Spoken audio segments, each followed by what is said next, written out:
Good morning, ladies and gentlemen. It's an absolute pleasure for us that you take some of your valuable time to give us roughly an hour of your time, that we can tell you a little bit about what has transpired in H1 of this financial year. I'm going to just do a very quick synopsis, and then I'm going to hand over to Anton, of course. He'll take you through the detail, which is really important for you. I know the detailed numbers. I know you've read the sense and understand all of that, but he'll color it in for you to make sure your morals are in place.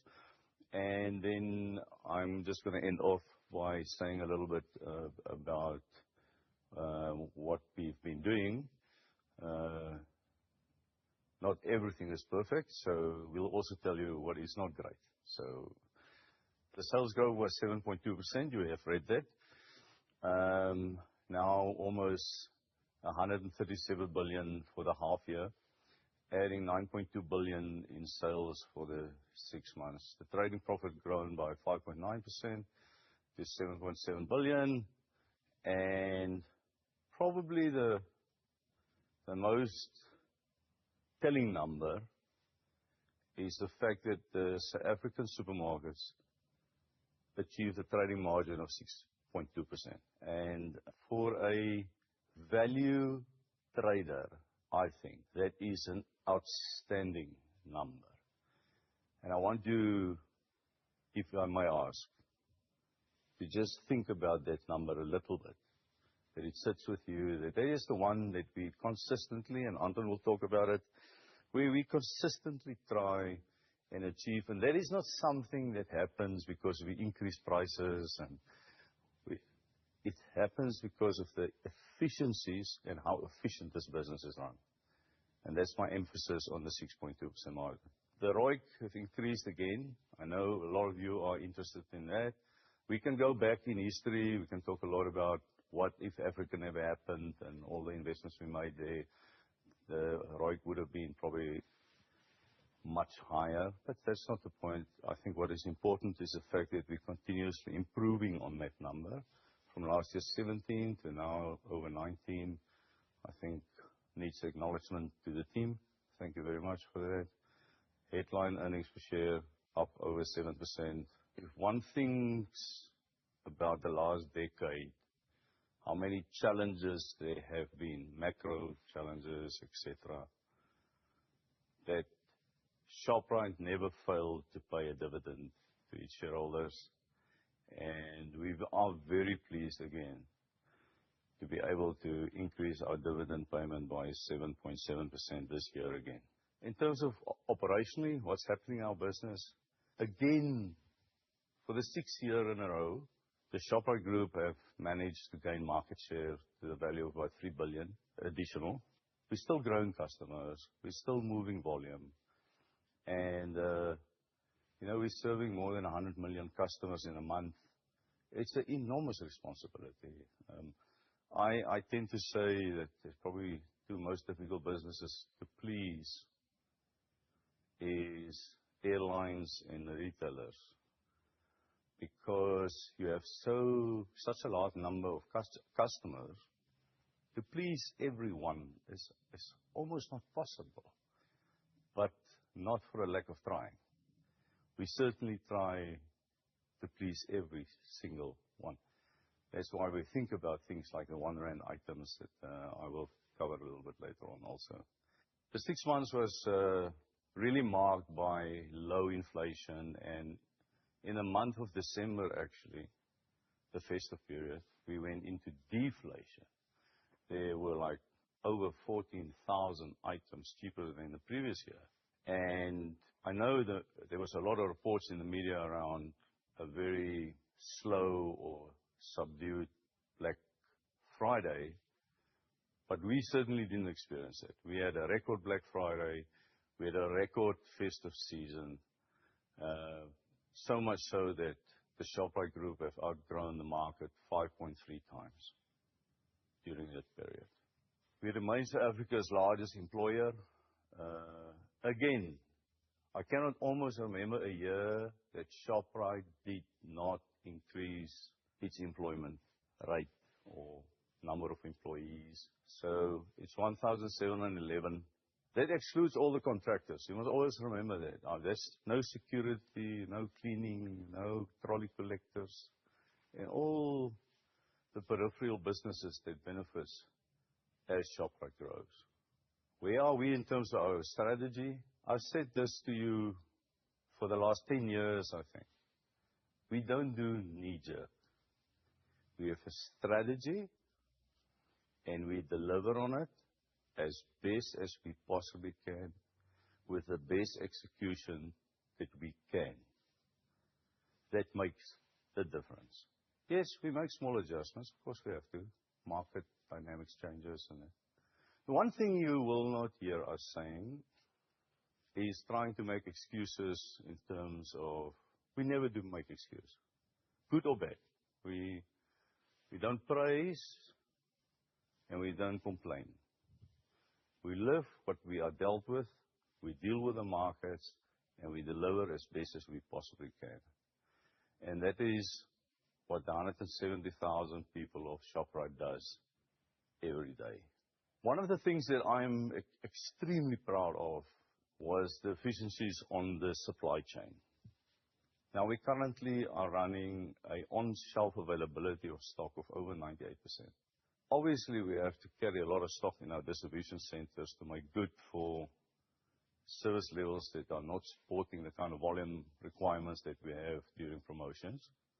So at store level, I mean, that percentage is closer to 6%, which I think in global context are comparing quite favorably. In the past 6 months, we had our fair share of challenges in our non-RSA business units, well written and publicized around what happened in Mozambique. There are also good things that there's a big improvement on the electricity side in Zambia, which is our largest contributor in that segment. But for the 6 months, we did experience a lower level of return from our non-RSA business. Although we also have continued to rationalize, which Anton will clarify on Malawi and Ghana, but they will come through in his numbers when he explains about continued and discontinued businesses. Then this is what we do. We really live by this, that we are uplifting lives every day. And we say that not only because of our customers. Yes, that is our primary focus, that yes, we want to improve their lives. And that's why we are thinking every day how we can lower prices, how we can make something cheaper, we change the packaging, the transport, whatever it is, to make their lives better. But also our own people. That's the Shoprite people, the people on this side of the line. So at this point, it would be very wrong for me not to thank each and every one of the 170,000 people at Shoprite for what they do every day, uplifting lives. It is an incredibly hard job to do, but the one thing is for sure is that we appreciate it, and I think in most cases our customers also appreciate that. So thank you to you all. I'm going to hand you over now to Anton, who I'm sure will make the numbers very clear and understandable for your benefit. So thanks, Anton.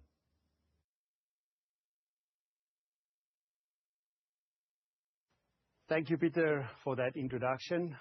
In my section of the presentation, I will focus on the top-line drivers, the gross margin and cost dynamics within the business, before touching on capital allocation and our outlook for the second half. As part of our enhanced segmental reporting, we introduced additional disclosures for the first time during this year. And here you can go and look in note 3 of the financial statements, where we've spoken about the expanded information, and notably more about gross margin per segment. It's important to revisit certain factors that forms part of the first half of the 2025 base, which impacted some of our measurements. Here I'm specifically referring to the impact of the Pingo increase in our shareholding, as well as the discontinuation of our furniture business, and in the closure of our Ghana and Malawi operations, where we saw the restatement of our 2025 financial year results. Throughout my section of the presentation, I will be referring to the results from continued operations.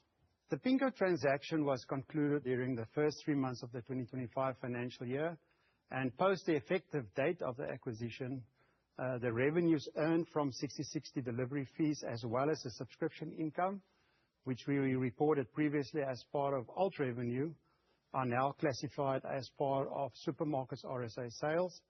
The associated cost of delivery was shown previously as part of other expenses, but is now classified as part of cost of sales. You'll see that impact as well coming through in terms of our gross margins. This was a reclassification and on a restatement for accounting treatment.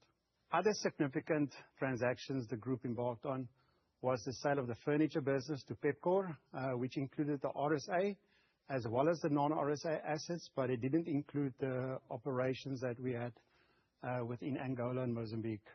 These operations were classified as discontinued operations during in terms of IFRS 5, and we have subsequently restated our income statement numbers for the comparative period.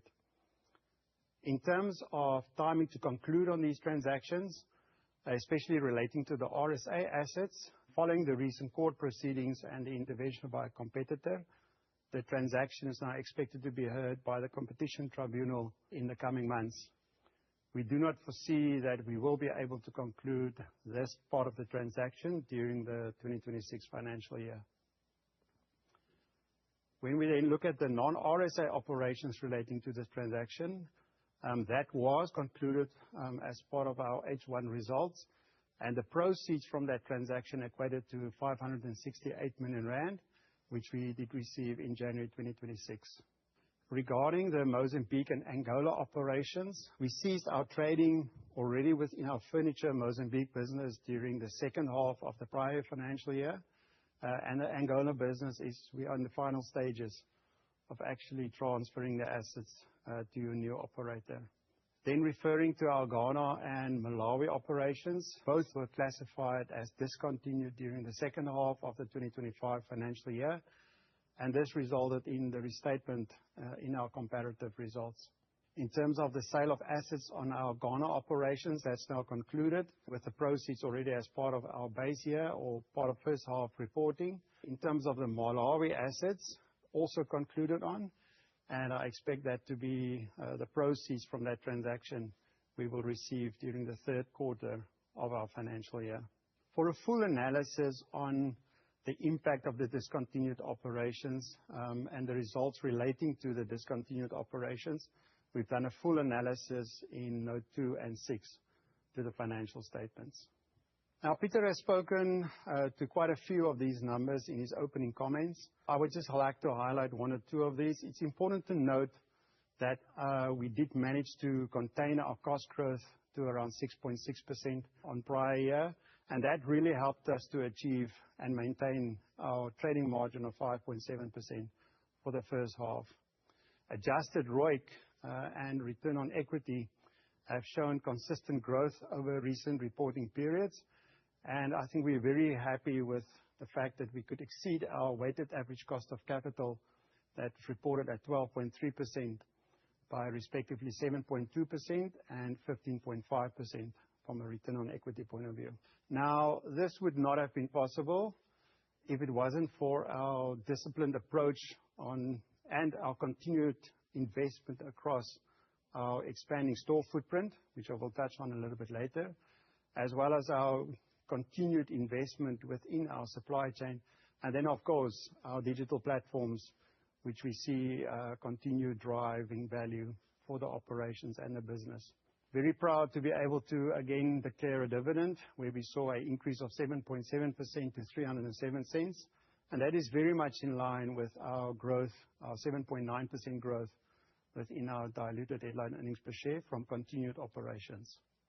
If we then turn to sales, Pieter will talk a lot about the sales and what is currently driving, especially the sales growth within the supermarkets RSA basis, maybe just from an overview and top-line point of view, we saw growth of 7.2% on the back of opening of 273 new stores during the last 12 months, with like-for-like sales growth of 2.7%. Within the RSA supermarkets business, we saw a 7.1% sales growth to 115 billion rand, and that was on the back of the opening of 262 new stores over the last 12 months. Within our core brands, we saw a growth of 5.1% in the Shoprite and Usave, including our liquor business. Checkers, we saw a very strong performance in terms of that 8.9% growth, including our liquor business. Important to note is that as part of our supermarkets RSA segment, and especially our Checkers and Checkers Hyper banners, we include our Sixty60 sales growth, where we have reported again a growth of around 34.6%, with the number now measuring around 11.9 billion rand in turnover. If I turn to the adjacent businesses, and I mean, we've given you the list there of all the various brands that are included as part of that adjacent businesses. We saw a growth of 70.9% to very close to 1 billion rand for the first 6 months of the financial year. I think notably, when we also look at the store number growth, is the improvement and the growth that we saw, especially in our Pet Shop Science business. Supermarkets non-RSA, very strong growth in terms of rand cent growth of 12.1% to around 11.5 billion rand. It's on the back of a like-for-like growth of 10.4%, and then also constant currency growth of 9.5%. Internal food inflation measured across the regions were 3.2%. We opened a net 15 new stores during the 12-month period. When we look at our other operating segments, which includes our franchise business as well as our Medirite and Transpharm business units, franchise growth was muted at 1.7%. Here I have to flag, obviously, the lower inflation environment, as well as a net decrease of 9 stores during the last 12 months. Turning to our Medirite and Transpharm business, saw some very positive numbers and growth within that part of our business, where we saw a growth of 7.9%. Again, Pieter will unpack that in much more detail as part of his operational segment. In the past, we've given guidance around space growth of between 5%-6%. Our space growth in the current period was reported at 7.3%, and that was really driven by the 4 hypers and the increase that we saw within the Checkers Hyper business units, where we now have 42 hypers. If I have to look at our store opening program for the second half of the financial year, where we plan to open 123 stores, I think we will return again to that 5.5%-6% space growth. We saw nice growth within our Shoprite, Usave, and liquor business within those banners, where we added 133 stores. Also Checkers, we saw now some nice growth of 76 stores added to the portfolio now of 714 stores. Within the adjacent businesses, we added 53 stores, of which 45 of those 53 new stores related to our Pet Shop Science business. Store openings for the second half of the year at this stage is planned for around 123 stores. Turning to our total income, where we saw growth of 6.5% to 34.8 billion rand. Our gross profit increased by 7.1%, and very pleasingly, we saw that increase was in line with our sales growth of 7.2%. As I mentioned in my opening statement, we are now giving our gross profit and gross margin percentages per segment, and I will deal with that on the next slide. If we look at alt revenue, we saw a decline of 2.1%, but that was really impacted as a result of the Pingo reclassification in the prior 3 months. Again, we do that, and I will share a lot more information in more detail in the next 2 slides. We also saw a decrease in our interest revenue of about 9.8% to 101 million. That decline is mainly attributable to the maturing of 345 million rand worth of Angolan government bonds and bills. The positive news is that we did manage to repatriate $12.4 million of these funds to our operations in Mauritius, and it now forms part of our cash and cash equivalents. Important to note that the impact of this interest revenue decline also impacted the trading profit within the non-RSA segment, which I will deal with when we get to the trading profit slide. The majority of the share of profits within our equity accounted investments derive from our Retail Logistics Fund, which is the owner of some of our key distribution centers. Here I refer to where we add also the Wells Estate Distribution Center during the last financial year, as well as the expansion within our Canelands and Riverfields DCs. As part of our efforts to enhance segmental disclosures, we are for the first time providing the market with gross profit information at this level of detail. Supermarkets RSA operations increased gross profit by 6.5% to 29.2 billion, resulting in a gross margin of 25.3%. Now, Pieter spoke about the value retailer in his opening comments, and I think here I would like to add in terms of if we look at our RSA supermarkets operation from a value retailer point of view, the achievement of a 25.3% gross margin in a low inflation environment is a fantastic result for the group. This outcome would, however, not be possible also without the investments in our digital pricing optimization tools and this additional capital that we supported the supply chain expansion. Additional to the low inflation environment, the decrease of 20 basis points within the supermarkets RSA segment was also impacted by the fact that the full delivery cost relating to our Sixty60 operations now form part of cost of sales, where in the previous period we only had 3 months included as part of that cost. I do, however, expect to see a smaller impact as we progress through the financial year. Gross margins in supermarkets non-RSA did come under pressure, mainly driven by our business interruptions in Mozambique, as well as continued shortages within foreign currency across the region, which limited the availability of imported product ranges. We are, however, pleased with the improved margins that we saw within the pharma operations that forms part of our other operating segments, and this really supports the planned expansion that Pieter spoke about within the previous results presentation within our pharma offering. We then turn to alt revenue. Excluding the impact of the Pingo reclassification we spoke about earlier, growth would have been 4.9%. If we look at some of the key items within alt revenue, commissions received from our various financial service business units increased by 9.2% to 676 million. Despite a growing competition within the financial services market, our money market kiosks in the Checkers and the Shoprite stores have seen an increase in activity within the continued launch of new product offerings and a growth that we saw within the payouts relating to government grants, which obviously benefits the group over that period in the month. Our marketing and media income line and revenue line increased by 15.6% on the back of growth within our Rainmaker Media business, as well as our Rex Insight platform. Operating leases and income increased marginally by 1.7%. Over time, we've talked a lot about how we also consolidate our property portfolio, and this was as a result of our continued sale of owned income-generating properties during the period. Franchise fees received decreased by 2%, noting the impact of the subdued current inflation environment on the franchise division sales, which obviously impacted that performance. The sundry revenue decreased by 14%, and that was really on the back of lower dividends received from our insurance sale during the first half, but I do expect that to actually rectify in the second half as our claims history or our current claims for the year is looking very positive. If we then turn to total expenses, where we saw a growth of 6.6% to 27 billion rand, some of the major lines impacting our expense growth is depreciation and amortization, which increased by 7.9% to 4.2 billion rand.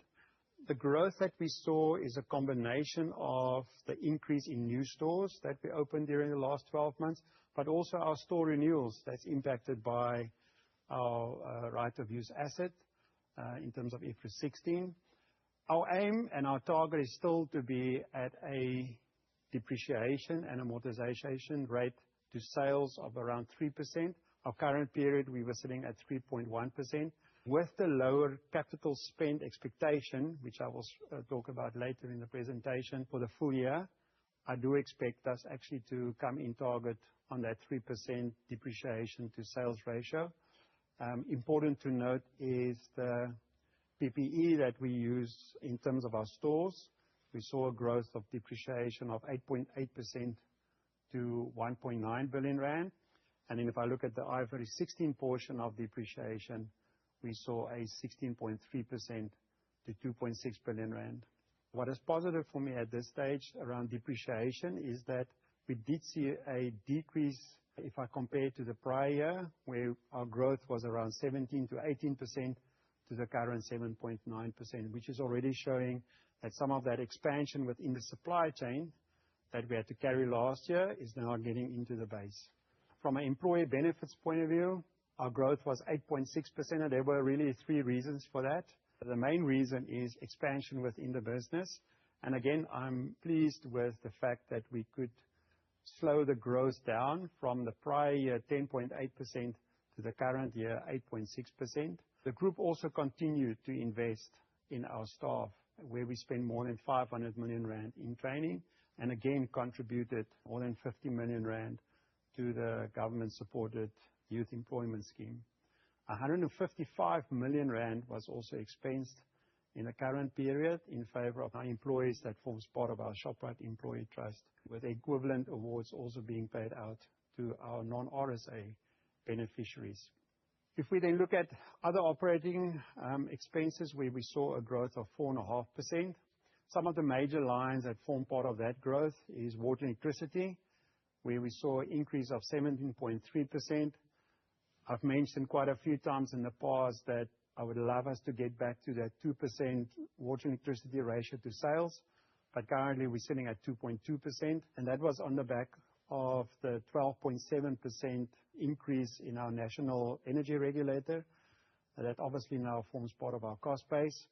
The positive for us is that we did have a reduction in our diesel cost, where we saw a reduction from 158 million rand in the prior year to 139 million in the current year. Other major expenses, we saw advertising costs increasing by 6.6% to 2.4 billion rand, and then repairs and maintenance costs increasing at a slower pace this year at 2.4%. Our cost of security increased by 12.3%, again, a result of our store expansion program, but it's still around 1% of revenue, which is our target for that expense line. If we then turn to trading profit, despite a 10 basis point impact or a decrease on gross margin, through containing our costs, we did manage to achieve our 5.7% trading margin.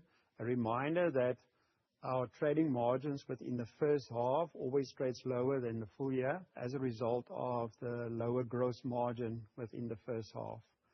If I look at RSA growth, we saw 7.1%, and our margins remained intact at 6.2%, which is very pleasing. Non-RSA did come under pressure in terms of profitability. We've spoken about the impact of the gross margin that came under pressure. Also, from a cost base and a profitability base, the performance of Mozambique did come under pressure in the first half. I did mention earlier that the third reason for the non-RSA operations showing a decrease was that impact of the interest revenue decline as a result of the repatriation of the funds and the maturity within Angolan bonds and bills. Other operating segments saw a decrease of 1.6%, which was mainly as a result of the pressure that we saw within the franchise operations.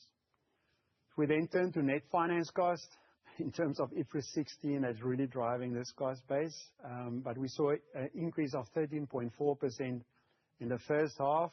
Again, one of the main drivers within the finance cost growth was the 17.2% growth within our IFRS 16 lease base, where we saw the lease liability increasing by 15.5%.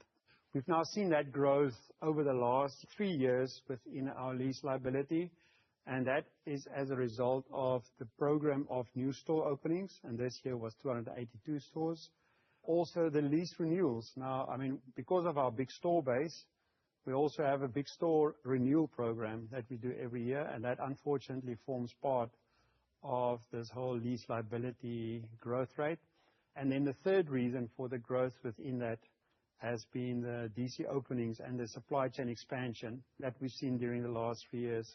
The positive, obviously, is the impact that we saw in terms of a gross margin and trading profit margin impact as a result of that supply chain investment. On the positive note, the finance costs relating to our borrowings, we saw a decrease of 10.7%, and that was as a result of a decrease in the prime lending rates, but also as a result of the lesser demand that we have on our overdraft facilities, especially during month-end periods. You will see from a cash flow point of view, our cash generation within the business was stronger this year, which basically led to that lesser demand on overdraft facilities. We turn to our cash and capital allocation. Cash generation within the group remained very strong, as in our previous periods as well, with cash generated from our core operations at 13.3 billion rand. For the first 6 months, we settled some debt. Part of that is our IFRS 16 lease liability of 6.2 billion rand.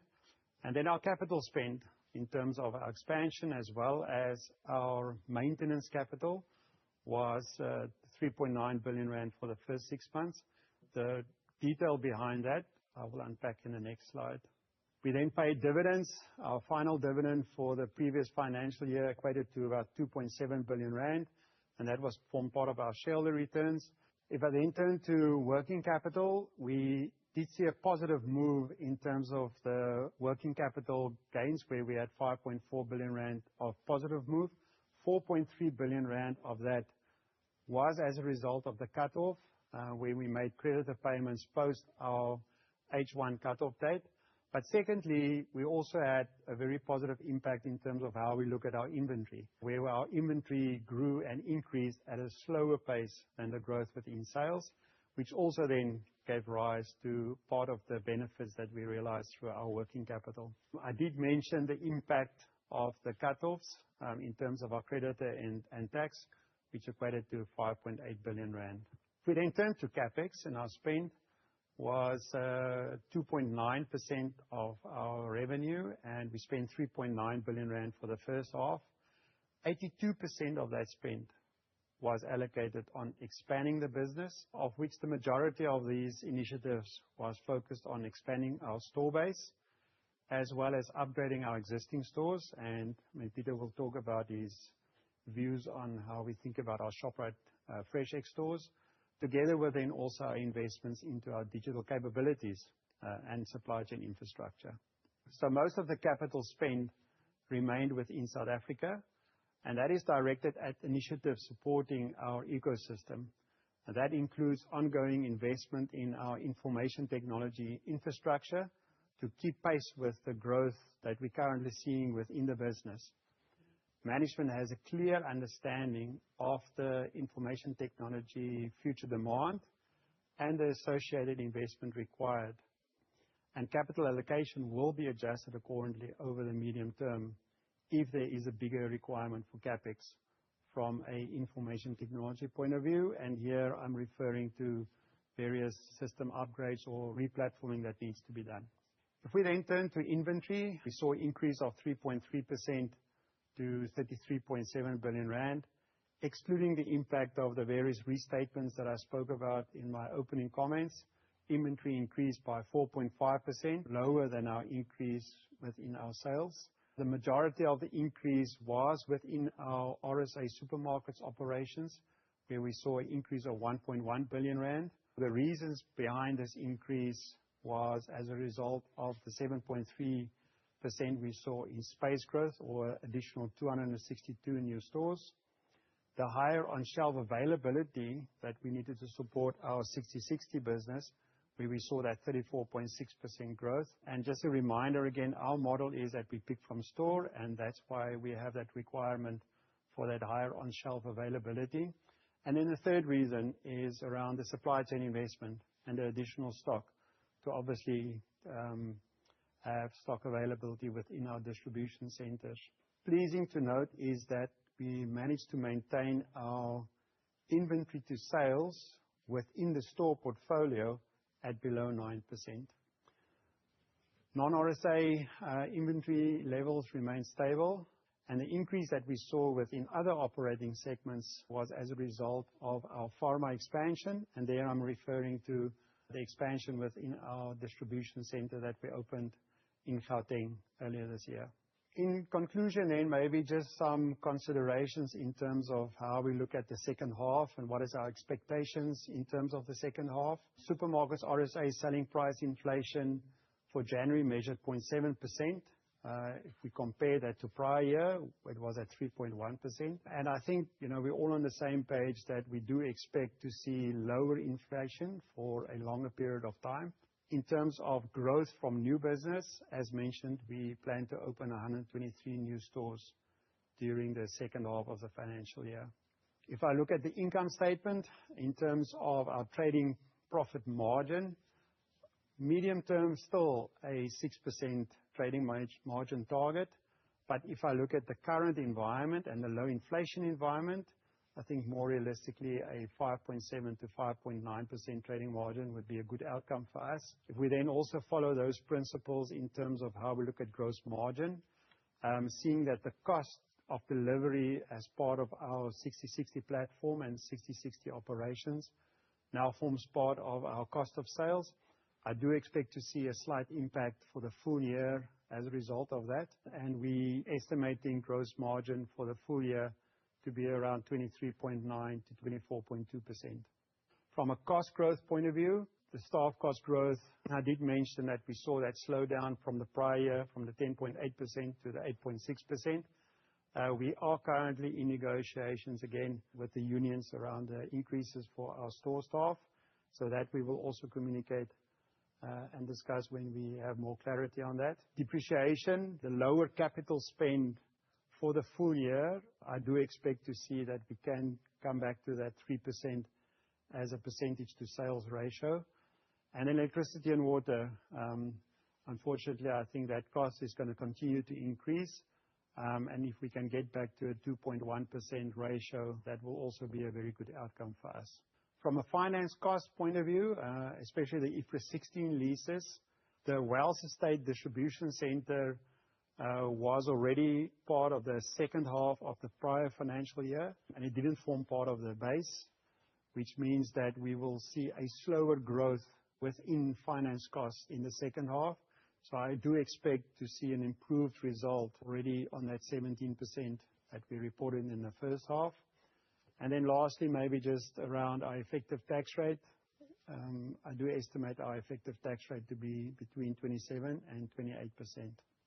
From an inventory point of view, we saw that improved result already in the first half. And I do expect to see that continuing throughout the full financial year, especially now that we have all the distribution centers in our numbers. And then from a capital allocation point of view, a reminder that we do have a current dividend policy of 1.75 times of the full year diluted headline earnings per share from continued operations, and I do not foresee any changes to that strategy. In terms of a share buyback mandate, it's still in place by the board, and management will execute on that as we see fit. From a CapEx point of view, if I look at the spend in the first half, and I also look at the store opening program for the second half, I do expect us to actually see a slowdown in our spend within CapEx. That is definitely something that management is currently driving, and we're looking at a 7.5 billion rand increase for the full year, which will be lower than the 3% target that we set ourselves, as well as our previous year spend. Pieter, that then concludes my part of the presentation, and looking forward to hear from you around the operations and strategy of the group. Thank you very much.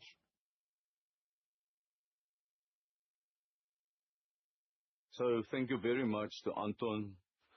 As usual, have given us a very clear explanation to understand the financials of the Shoprite Group, both the balance sheet and also on the cost side, as well as the changes that happened in the comparable numbers, and I hope that you all are very clear now in terms of your own models, how to look at the Shoprite business this year going forward. I know we've repeated numbers a couple of times, and the 7.2% growth in the revenue amounts to an additional 9.2 billion that was added in the 6 months. Now, for me, I don't know for you, but for me, that's an enormous amount of money. Fantastic performance again from Team Shoprite. Gross profit up by 7.1%. There's a telling number, the gross profit.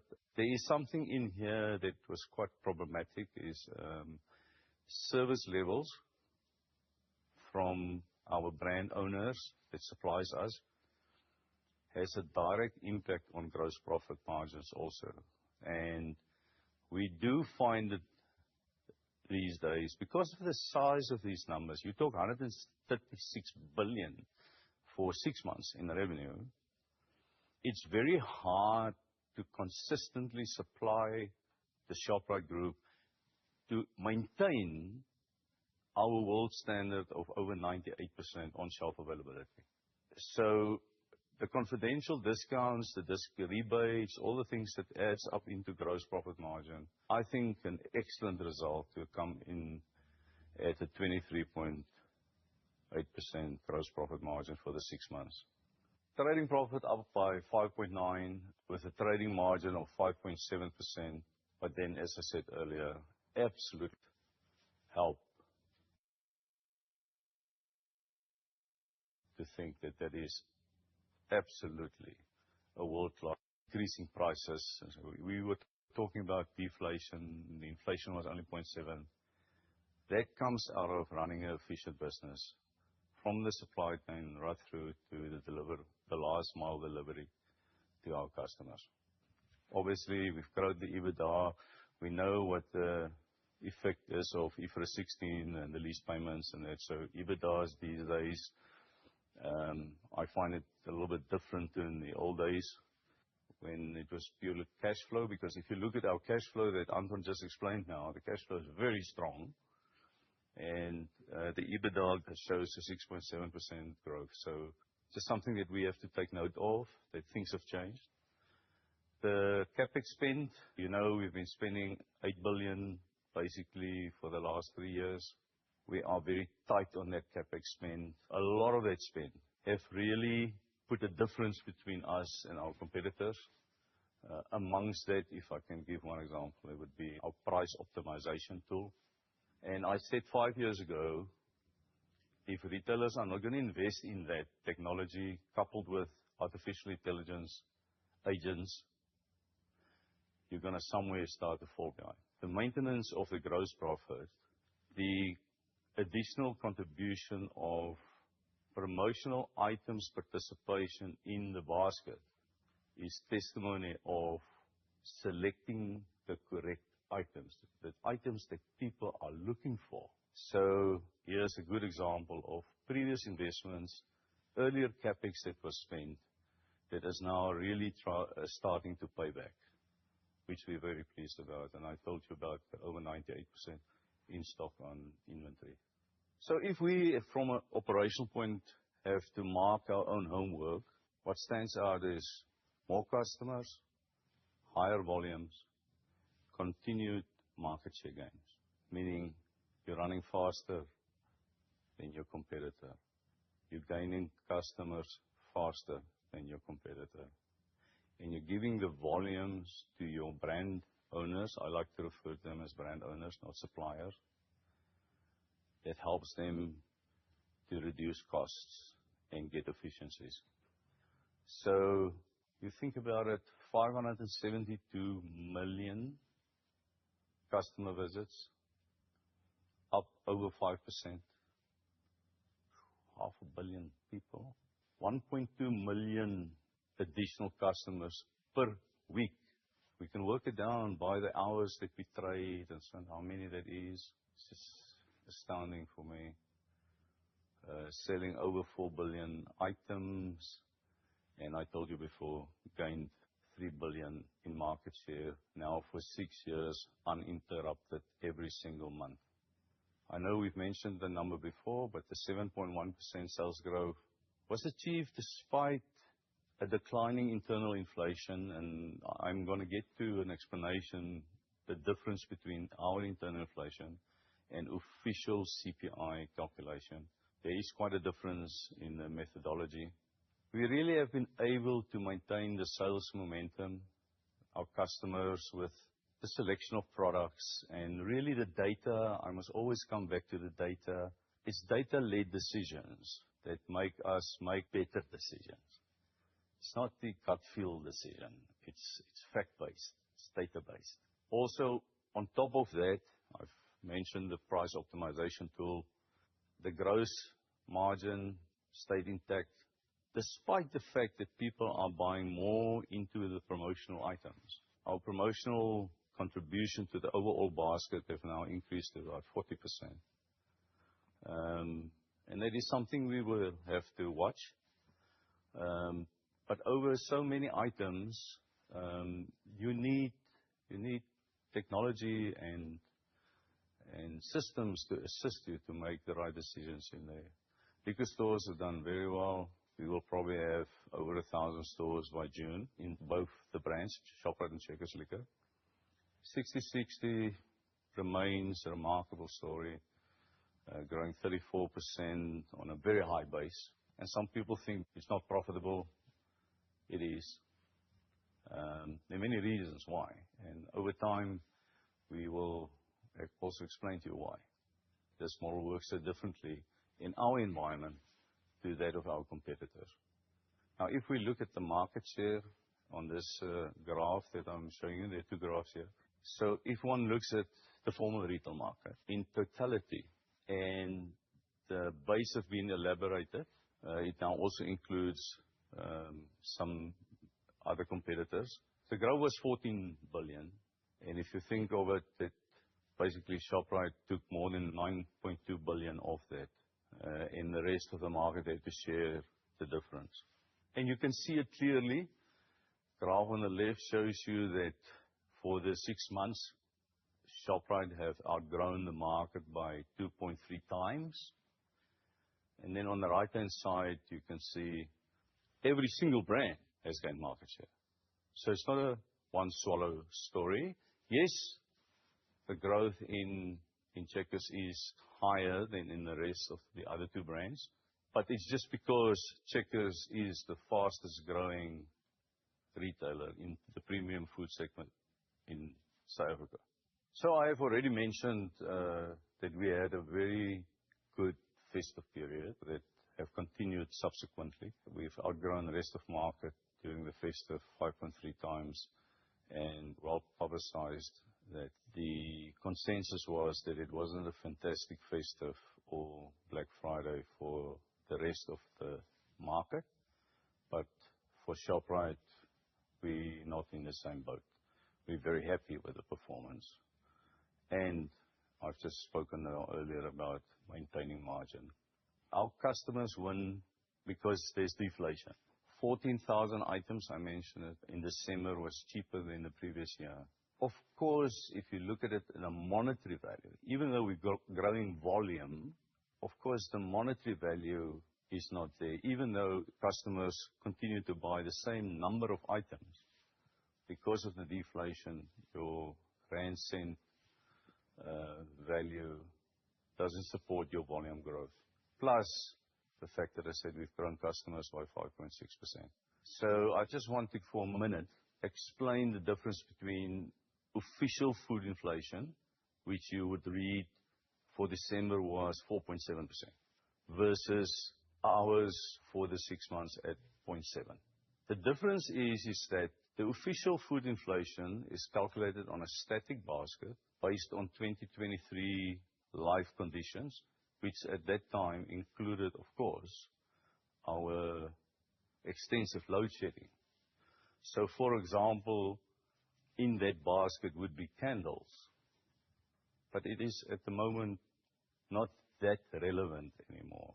So the way we calculate our internal inflation is we have taken this specific period, 56,000 items, bought by customers. And remember, customers buy different things. It's actually a complicated number to calculate because you've got promos, you've got combos, you've got multi-buys. But in theory, to make it simple, is we take the 56,000 items that's being bought by customers this year, and we look what was the price last year.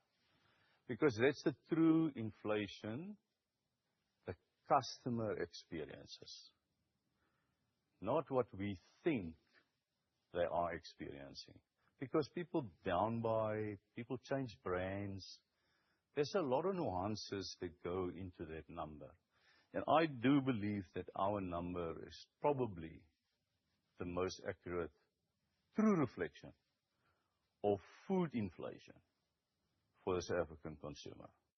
Now, we must remember, there are monetary policies being made on these numbers.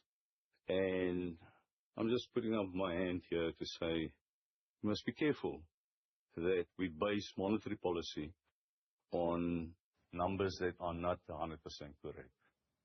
Or, let's say, the most sophisticated that we can do it. So what do? We're in the long game. Pricing has always been, for us, paramount first. So that is why when a customer wakes up and they didn't see an advert or a promo, they don't have to think where they have to go. They know where they will get the best value. That is what we do. But if you look at what I've just put there for you on the screen, is the inflation by brand. You can clearly see, yeah, of course, the more affluent customers in the Checkers brand, 1.9% inflation. And then you go down to Usave, it goes into a negative. And a lot of that is driven by the prices of commodity type items, basic items, because we over-index in a lot of these categories. In other words, we have a higher market share in these specific categories, and there's some examples for you, than our overall market share. So there's, in a lot of cases, been double-digit negative or deflation in categories like potatoes and rice and so forth. And even through all of this, I already mentioned the 14,000 items that was cheaper, Shoprite Group still managed to maintain its gross margin in such a strong deflationary environment in categories where we over-index. I think very good result. As you all are very aware that basically Shoprite Group runs multiple brands. And on the supermarket business in particular, we have very deliberately separated the Shoprite brand and the Checkers brand. But there are also other sub-brands, Usave, Liquor, the wholesale or cash and carry as we have today, which was part of the Massmart transaction. What I can say is all of these brands are doing their job. They deliver. Shoprite as a brand have added 5.1% to sales growth, amounting now to over 62 billion, added additional 3 billion in sales in the last 6 months. Continue to gain market share. But most telling is probably the 4.8% growth in customers, amounting to 670,000 additional customer visits per week. And I'm deliberately saying it slowly, just that we for a moment pause and what does that mean for the entire value chain. From our brand managers, that's our suppliers, right through the supply chain, the service levels we have to give at store, to get it on the shelf, the movement of the stock, the cost of that extra movement of stock. So, for me, incredible that Shoprite's still able, after 6 years, to grow its customer base and grow its market share. I'm very pleased about this result. And that is what Shoprite does. price is what we do, value is what we give. When in doubt, you wake up in the morning, you need to go shopping, you don't have to think. You go Shoprite, you get the best value. No questions asked. The cash and carry business I mentioned earlier, if we can bank percentages, we would be very rich. One doesn't bank percentages. We bank the 3 billion extra revenue, but the 24% growth in cash and carry, this is a percentage. We can't bank that. Super performance growing, it's a new world for us and a lot of good potential that we see in that business. If we look at the Checkers brand, I just mentioned, remember, we're running basically two retailers. Absolutely industry-leading sales growth of 8.9%. Checkers now doing 52.2 billion in revenue. Want to just add, for 6 months. If we compare that to our peers, and added 4.3 billion in revenue in the last 6 months. Also multi-brand, Checkers Hyper, LiquorShop, and then of course, Sixty60. Checkers remains the fastest growing grocer in the premium market and continue to gain market share. The reason why we picked Jamie Oliver was, he's globally known for standing for healthy eating, healthy cooking. I often get the question, how many of what we call the FreshX stores we're still going to do? We're basically 50% through the real estate, 188 stores being done. It doesn't mean all of the stores eventually will be done, but all of the stores will be of acceptable standards. They might just not have an orange floor.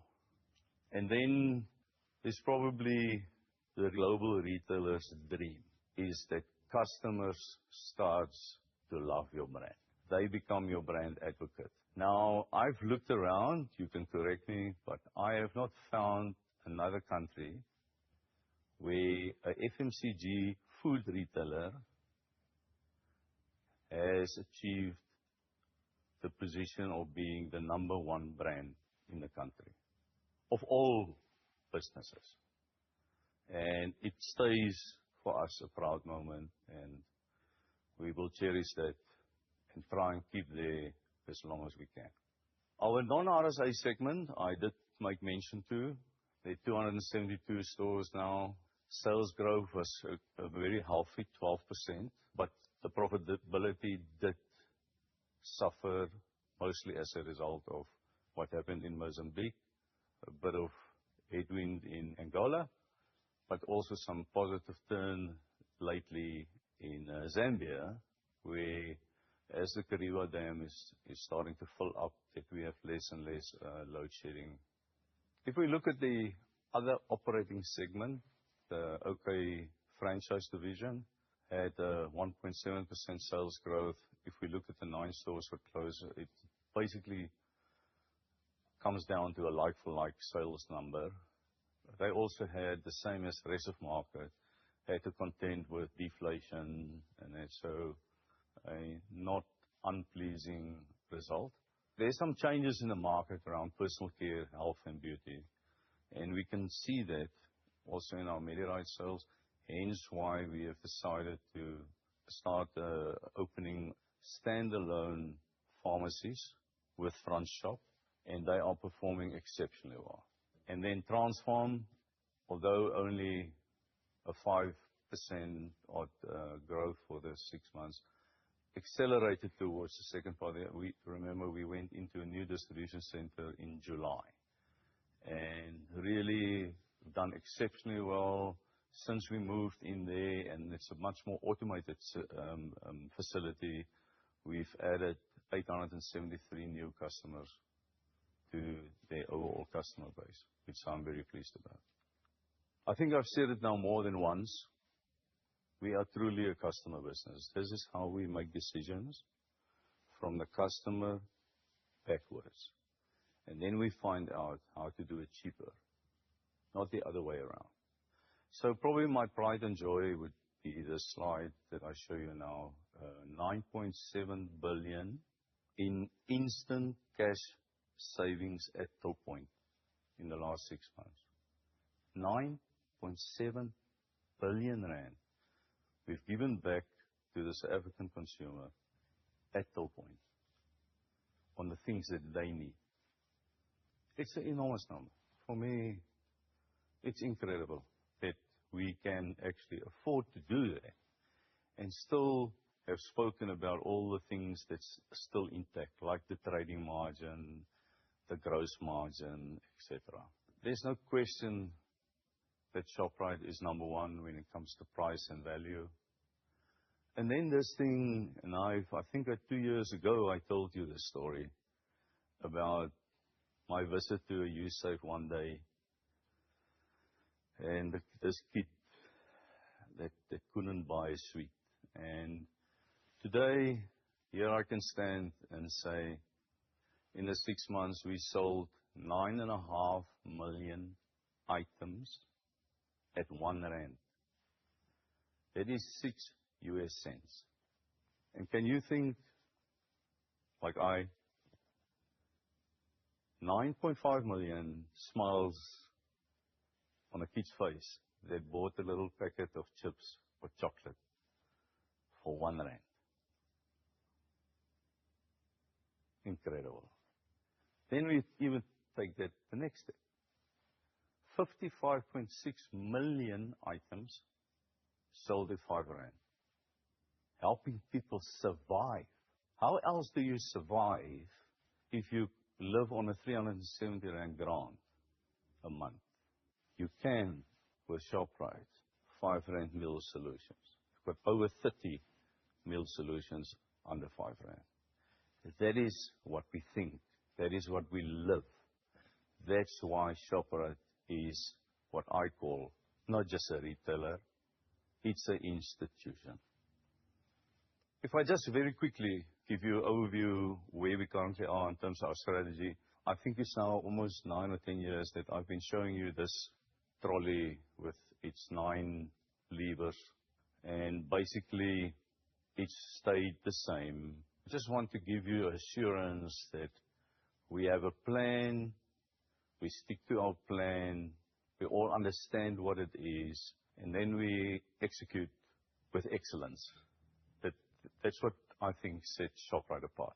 I spoke about that, I think, easily 9 years or so ago. I used the phrase to say, we're going to create a smarter Shoprite with more data to allow us to make better decisions.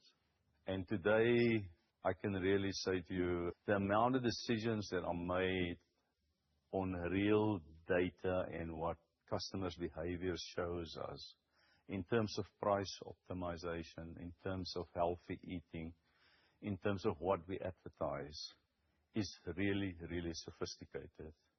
And it learns by the day. I don't have to give you a lesson around artificial intelligence and the use thereof, but I can just tell you that we are using it. As you know, we've said before, we do view ourselves as a high growth company.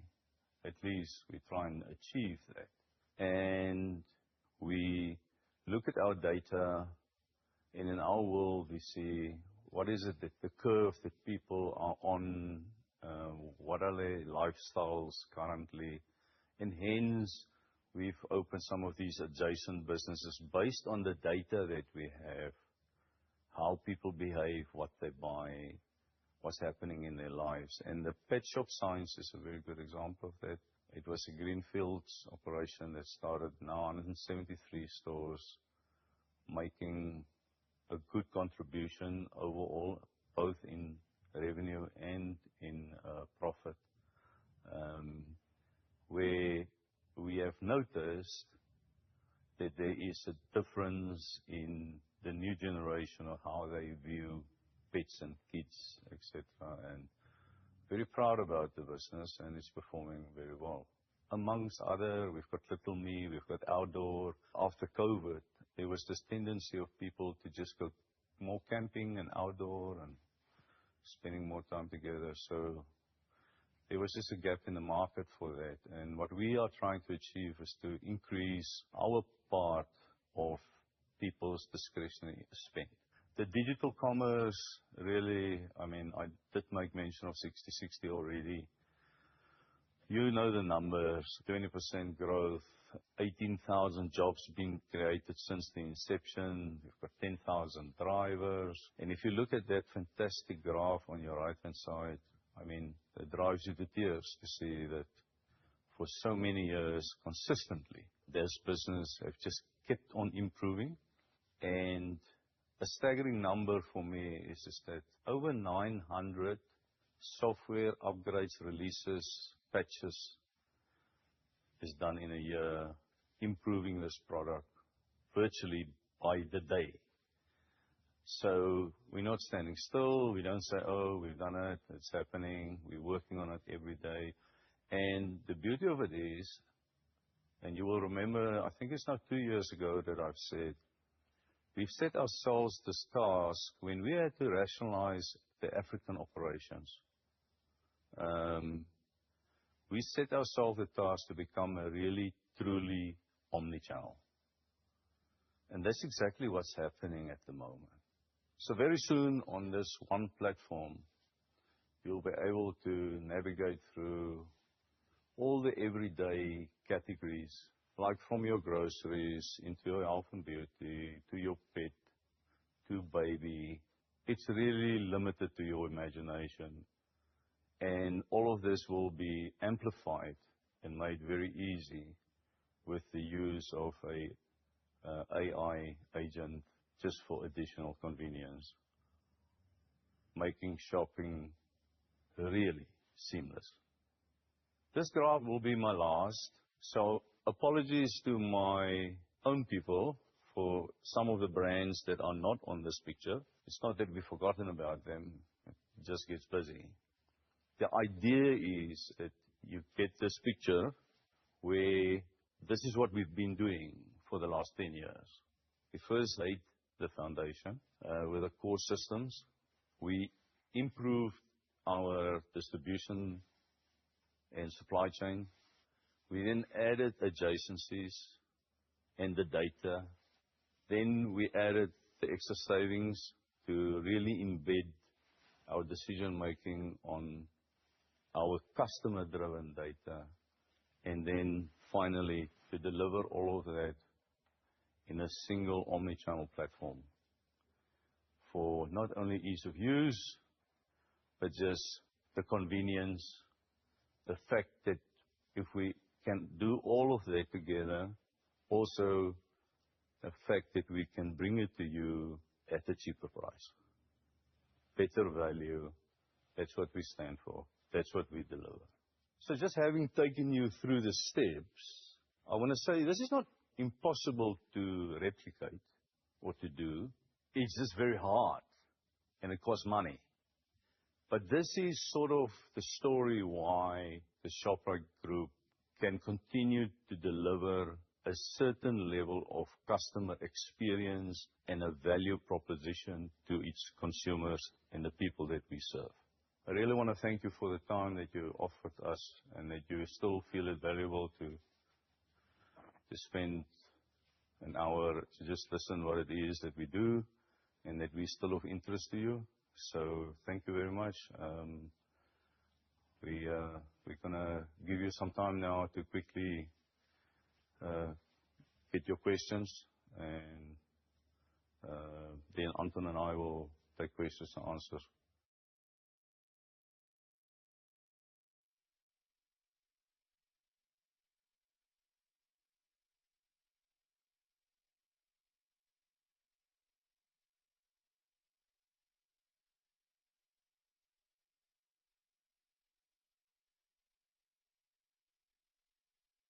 Happened in the last 6 months. Just very quickly, while you're getting your questions and we're getting ready to answer you, and you're free to ask whatever you want, is that the momentum from December continued. I think a 7.5% sales growth into January is excellent. That's why I made that explanation of the inflation. If the true inflation was 4.8% or 4.7% was published for December, then Shoprite would have grown 12%, double digits. It is not the true inflation. We went into deflation in December. That's why I made that point in the explanation between the difference of the calculations and that. Just to give you a context. To be able to, if we theoretically have to say then, the Shoprite Group grew double digits in the last 6 months, that's incredible. Once again, thank you to Team Shoprite. We continue to gain the market shares. I did mention, and I'm going to repeat it, because I think it was just astounding that in the December, in the festive month, that the Shoprite Group managed to outgrow rest of market 5.3 times. That continued into January, outgrowing the rest of market 4 times. Yes, I have to tell you, the other side is the deflationary or lack of inflation, let me call it that. We ended up 0.7, as you've seen on the numbers for the 6 months. Actually, the real inflation in February came down to 0.5 from 0.7 in January. We don't see in the short term a change in the food inflation basket. Immediately, I want to emphasize the ability through all of this to maintain the gross profit margins. With all the things that I've explained, I'm not going to repeat myself again. In the end, we can debate a lot of things about pricing, moving pricing, but we first and foremost are for the consumer.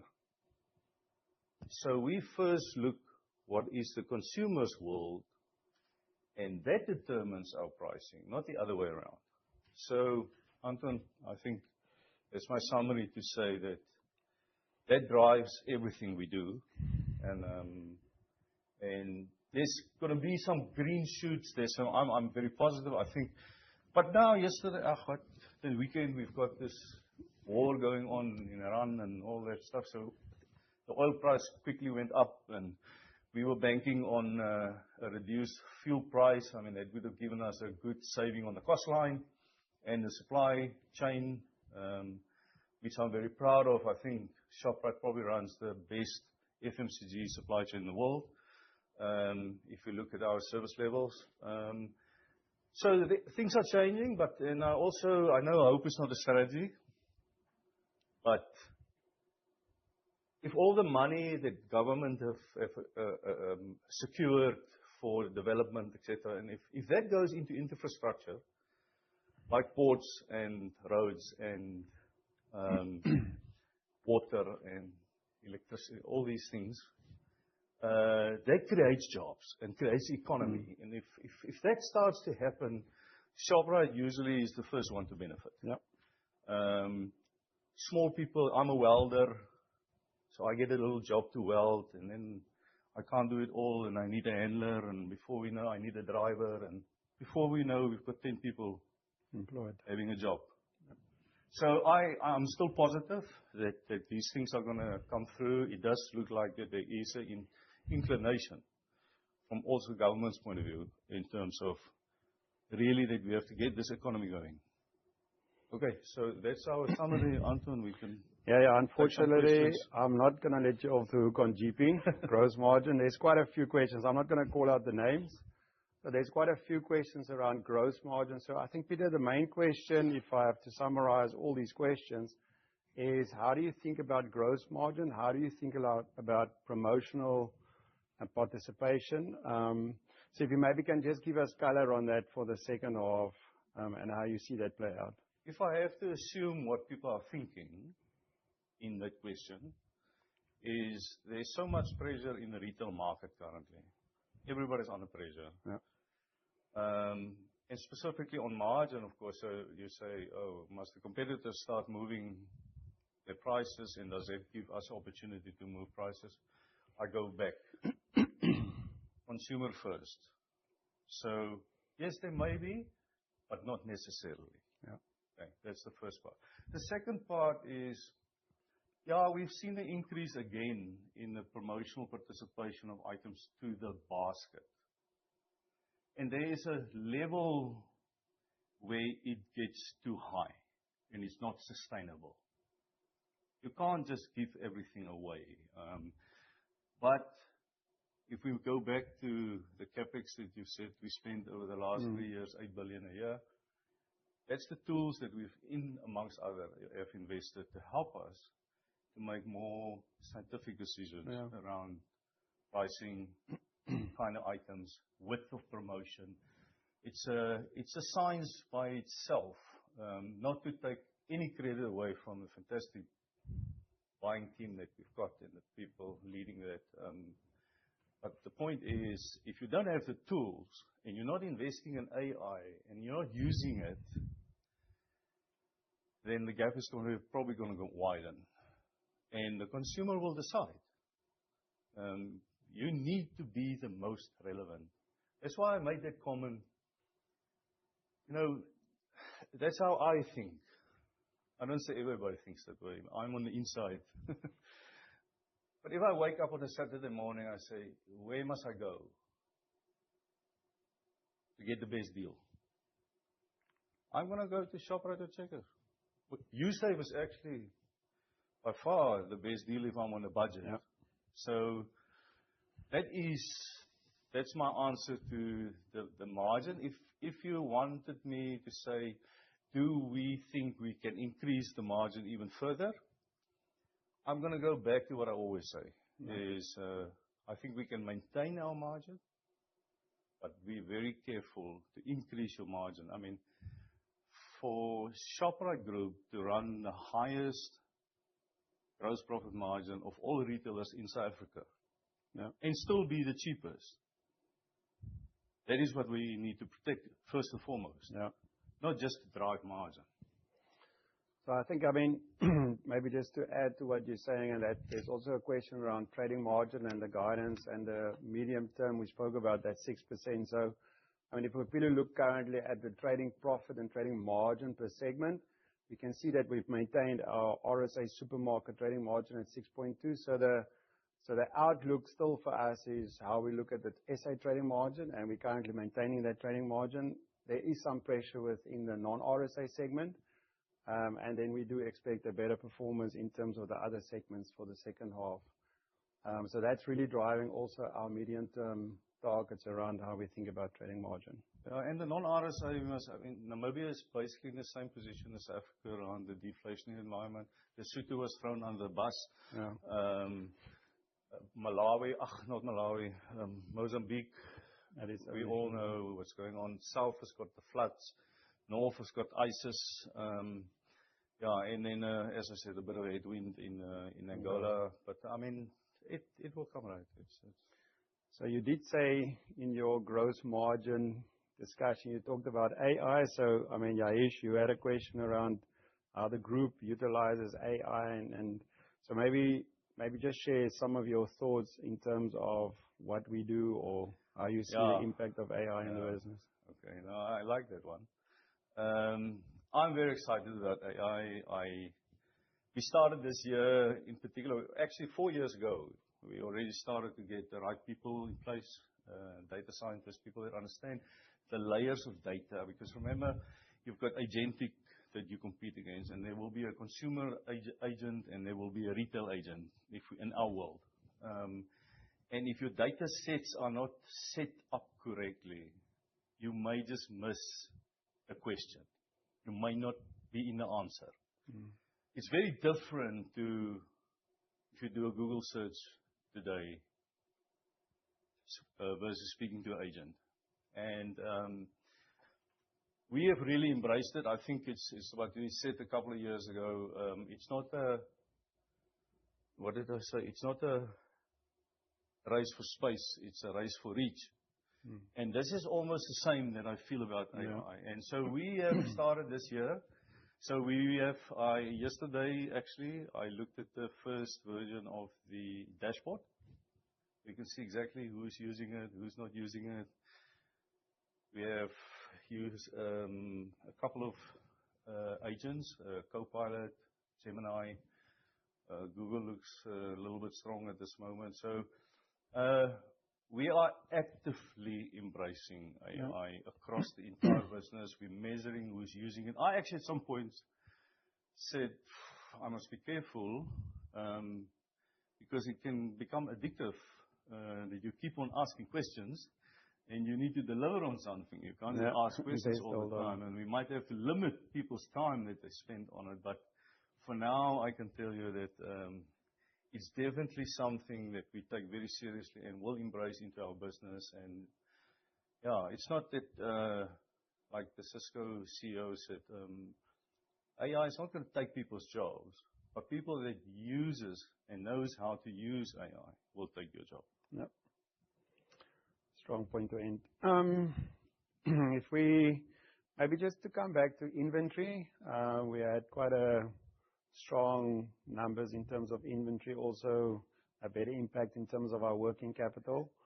Do you see that actually going into the second half as well? Do you see a better performance in terms of our stock holding? You asked me the question yesterday, I would have said yes immediately without thinking. Now, today I have to say 162 containers are stuck in the Suez Canal currently. So I don't know exactly what the impact of that would be. But remember, these are businesses. They make plans. Maersk has already decided to come around Cape Town, not going through the Suez because it's closed. And and they offload. And so I don't think it's a concern.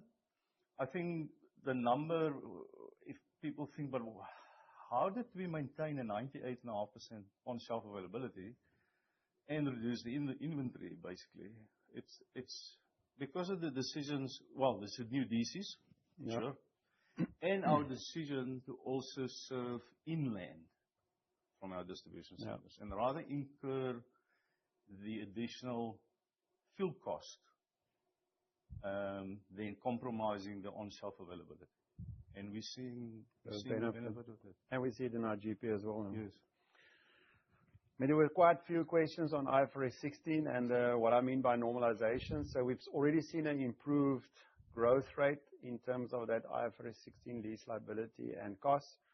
The main move for us last year and why we saw such a big growth was as a result of now 2 to 3 years of continued increases in our DC space. So obviously, as soon as a DC comes in, that's got a massive impact in terms of our lease liability. Our DC, our leases are 20-year leases. So you have to acknowledge a 20-year lease, and that's why you see that movement in that lease liability. I think what will bring our total finance cost line down, and we've already seen it in the first half, is also the decline in our borrowing costs. I mean, our stronger cash flows that we generate has made us less dependent on overdrafts during month-end periods. So we're already seeing that benefit coming through. Like I said, I think we will see a much better, also a stronger result in the second half in terms of our borrowing cost. So yeah, I mean, I hope that answers the question on IFRS 16. You maybe just think of something is that we even in such a privileged position that we can provide what I call our brand managers, suppliers, sometimes with bridging finance. Especially over month ends and high promotional periods when cash flow is tight. I mean, that's a fantastic position to be in for the retailer. Peter, I mean, I think we've answered most of the questions. The one that I'm going to maybe ask you to close out with is there's questions around, you've spoken about the profitability within Sixty60. I know you always talk about that omni-channel customer. Maybe you just want to talk about, and we could see the trading profit and trading margins remain strong. Maybe just talk about that in terms of how you think about the Checkers and the Shoprite banners. Yeah, I think the answer goes back to what I said around the omni-channel. I mean, we really, truly want to be a full omni-channel retailer.